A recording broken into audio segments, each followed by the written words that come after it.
Shalom, Tuhan Yesus memberkati kita semuanya. Pada saat ini saya datang di Simorangkir akan memberikan renungan firman Tuhan yang boleh memberkati kita semuanya. Bila pada hari ini kita percaya dalam firman Tuhan yang kita dengarkan menjadi berkat bagi kehidupan kita. Sebelum kita membaca firman Tuhan, mari kita berdoa sebelumnya. Bapa kami di surga, Bapa yang baik, kami bersyukur kepadamu Tuhan, jika pada kesempatan saat ini kami boleh ada, kami boleh menikmati kembali berkat Tuhan lewat firman yang sebentar hamba-Mu berikan dan hamba-Mu menyatakan pada saat ini kepada seluruh yang mendengarkan renungan firman pada saat ini. Mari Bapa, urapi kami, urapi hamba-Mu, bila firman-Mu menjadi berkat bagi kehidupan kami, supaya kami tetap kuat dan bertahan menghadapi kehidupan ini. Di dalam nama Tuhan Yesus kami berdoa dan bersyukur. Amin. Puji Tuhan, pada hari ini kita akan membaca firman Tuhan yang tertulis dalam kitab Mazmur 18 ayat 30 sampai 42. Demikian firman Tuhan. Adapun Allah jalannya sempurna, janji Tuhan adalah Dia menjadi perisai bagi semua orang yang berlindung padanya. Sebab siapakah Allah lain dari Tuhan, dan siapakah gunung batu kecuali Allah kita? Allah dialah yang mengikat pinggangku dengan keperkasaan dan membuat jalanku rata, yang membuat kakiku seperti kaki rusa dan membuat aku berdiri di bukit, yang mengajar tanganku berperang sehingga tanganku dapat melenturkan busur tembaga. Kau berikan kepadaku perisai keselamatanmu, tangan kananmu menyokong aku, kemurahanmu membuat aku besar. Kau berikan tempat lapang untuk langkahku, dan mata kakiku tidak goyah. Aku mengajar musuhku sampai tangkap mereka, dan tidak berbalik sebelum mereka kuhabiskan.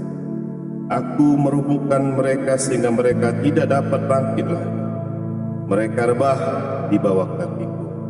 Engkau telah mengikat pinggangku dengan keperkasaan untuk berperang. Engkau tundukkan ke bawah kuasaku orang yang bangkit melawan aku. Kau buat musuhku lari daripadaku, dan orang-orang yang membenci aku kubinasakan. Mereka berteriak minta tolong, tapi tidak ada yang menyelamatkan. Mereka berteriak kepada Tuhan, tetapi tidak ada menjawab mereka. Aku menggiling mereka halus-halus seperti debu di tempat angin, mencampakkan mereka seperti lumpur di jalan. Demikianlah firman Tuhan pada saat ini sebagai renungan kita, Bapak Ibu, dikasihi dalam nama Tuhan Yesus. Adapun sebagai judul renungan kita pada hari ini, apakah kita sebagai orang Kristen boleh balas dendam? Apakah kita sebagai orang Kristen boleh balas dendam? Ini suatu pertanyaan yang mungkin sering sekali kita hadapi, atau kita bertanya, apakah kita harus balas dendam pada orang-orang yang membenci kita? Di dalam Alkitab ada banyak hal yang sulit dipahami dan tidak jarang membuat kita bingung. Misalnya soal balas dendam.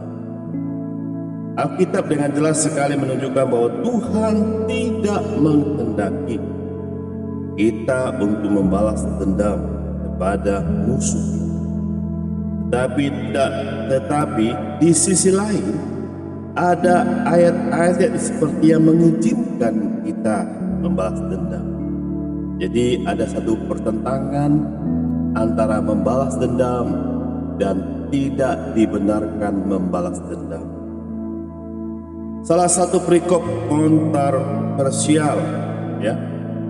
Salah satu perikop kita lihat di sini sebagai kontroversial yang berkaitan dengan balas dendam adalah Mazmur pada hari ini yang kita baca, yang khususnya kita lihat pada ayat yang ke-38 sampai ayat 43. Ya, kita lihat di sana apa dikatakan Mazmur ayat 38 sampai 42. Aku meremukkan mereka sehingga mereka tidak dapat bangkit lagi. Mereka rebah di bawah kakiku.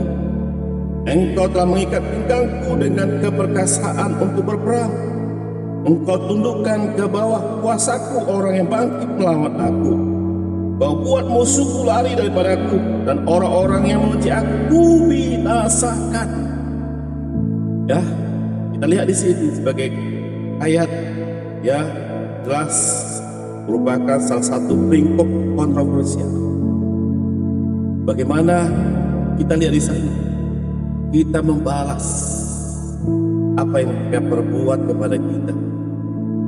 Kita membalas kejahatan mereka. Nah, ini satu pertanyaan bagi kita sebagai orang Kristiani. Apakah kita dapat dan diizinkan untuk membalas kejahatan atau dikatakan membalas dendam? Di sini kita melihat bahwa Daud melakukan pembalasan terhadap musuh-musuhnya, bahkan seperti tidak ada ampun, dan mengindikasikan bahwa tindakan itu benar. Untuk memahami hal itu, mari kita betul-betul memahami konteks yang kita baca pada saat itu. Kalau kita melihat ayat yang pertama, jelas bahwa Mazmur ini merupakan nyanyian syukur Daud kepada Tuhan oleh karena pertolongan Tuhan yang melepaskannya dari musuh, khususnya Saul. Kisah pengejaran Saul terhadap Daud penuh dengan pengampunan dari Daud terhadap Saul. Kepada kita justru dipertontonkan bagaimana Daud adalah seorang yang tidak mau membalas dendam. Meskipun ada sejumlah kesempatan bagi Daud untuk membunuh Saul, ia tidak mau melakukan. Daud membuat kesempatan itu karena ia sangat menghormati Tuhan. Ya, jelas banyak kesempatan-kesempatan, ya, yang ada pada Daud untuk membalas, tapi ia tidak mau mengambil kesempatan itu untuk membalas kejahatan. Tetapi kita lihat di sana bagaimana Daud sangat menghormati Tuhan. Daud sangat menghormati dan mau melakukan firman-Nya.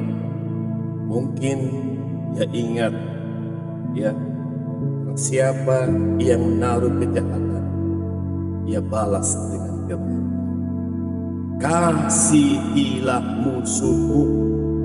Mungkin dia ingat bagaimana pertolongan Tuhan, bagaimana Tuhan menyertai kehidupan Daud, sehingga dia tidak satu pun kesempatan yang ada dia untuk membalas dendam kepada Saul.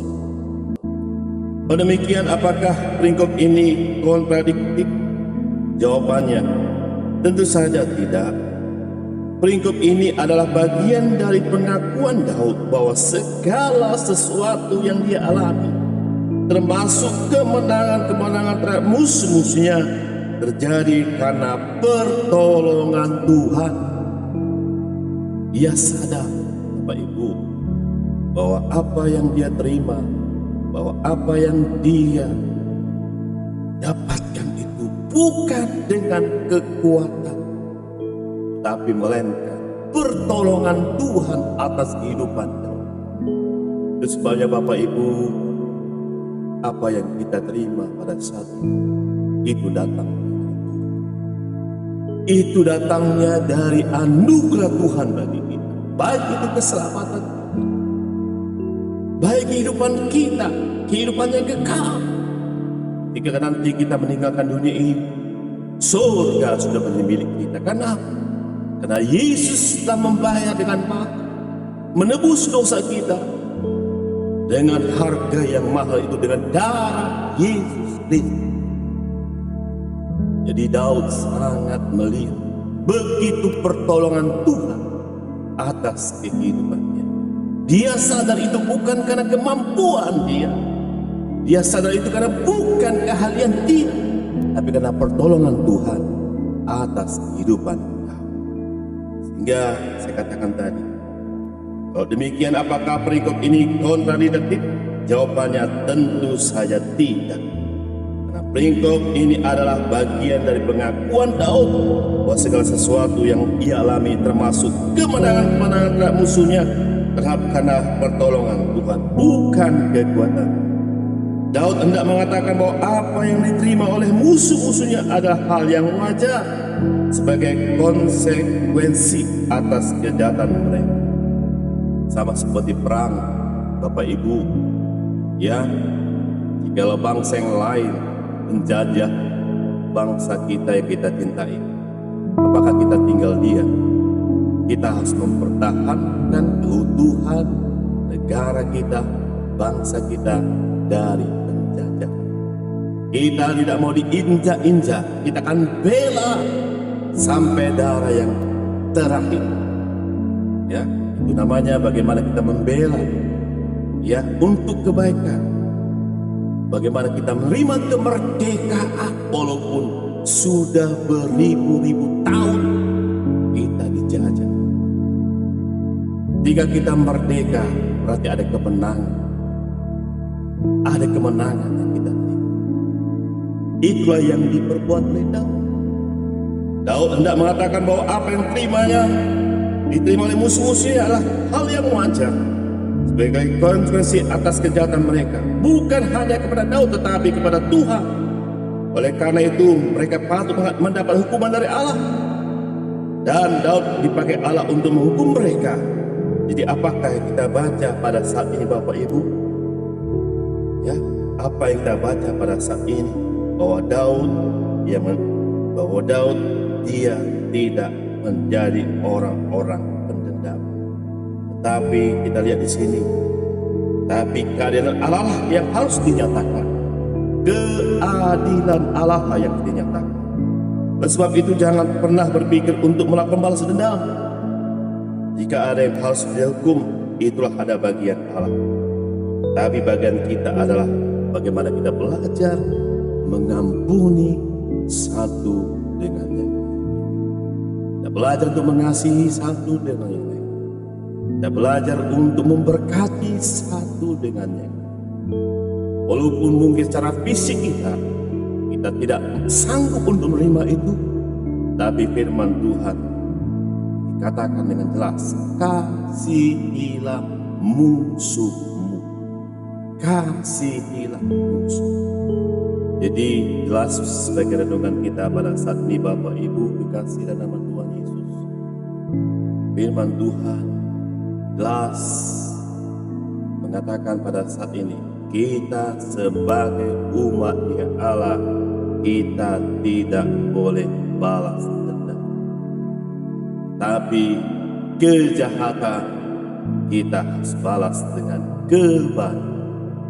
Puji nama Tuhan, kiranya renungan pada saat ini boleh menjadi berkat bagi yang boleh mendengarkan pada saat ini. Tuhan Yesus memberkati. Tuhan Yesus berikan kemenangan bagi kita. Tuhan Yesus berikan kesanggupan bagi kita untuk kita boleh melakukan firman Tuhan. Puji nama Tuhan. Shalom. Tuhan Yesus memberkati. Amin.